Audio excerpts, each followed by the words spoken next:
अत्यंत गरीब परिवार का एक बेरोजगार युवक नौकरी की तलाश में किसी दूसरे शहर जाने के लिए रेलगाड़ी से सफ़र कर रहा था।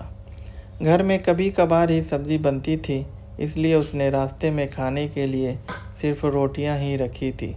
आधा रास्ता गुजर जाने के बाद उसे भूख लगने लगी और वह टिफ़िन में से रोटियां निकाल कर खाने लगा। उसके खाने का तरीका कुछ अजीब था। वो रोटी का एक टुकड़ा लेता और उसे टिफ़िन के अंदर कुछ ऐसे डालता मानो रोटी के साथ कुछ और भी खा रहा हो, जबकि उसके पास तो सिर्फ रोटियां। उसकी इस हरकत को आसपास के और दूसरे यात्री देखकर हैरान हो रहे थे। वो युवक हर बार रोटी का एक टुकड़ा लेता और झूठ मूठ का टिफ़िन में डालता और खाता। सभी सोच रहे थे कि आखिर वह युवक ऐसा क्यों कर रहा था। आखिरकार एक व्यक्ति से रहा नहीं गया और उसने उससे पूछ ही लिया कि भैया, तुम ऐसा क्यों कर रहे हो?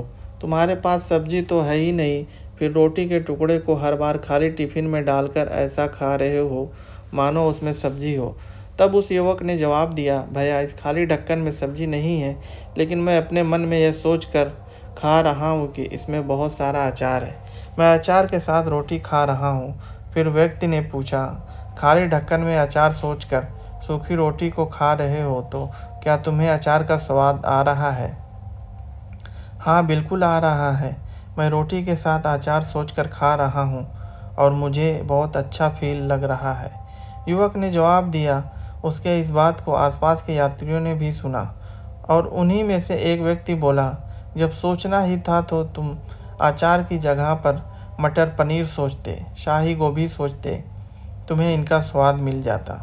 तुम्हारे कहने के मुताबिक तुमने अचार सोचा तो अचार का स्वाद आया, तो और स्वादिष्ट चीज़ों के बारे में सोचते तो उनका स्वाद आता। सोचना ही था तो भला छोटा क्यों सोचें? तुम्हें तो बड़ा सोचना चाहिए था। मित्रों, इस कहानी से हमें यह शिक्षा मिलती है कि जैसा सोचोगे वैसा पाओगे।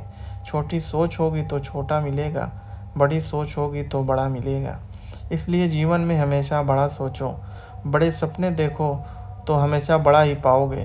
छोटी सोच में भी तो उतनी ही ऊर्जा और समय खपत होगी जितनी बड़ी सोच में। इसलिए जब सोचना ही है तो हमेशा बड़ा ही सोचो।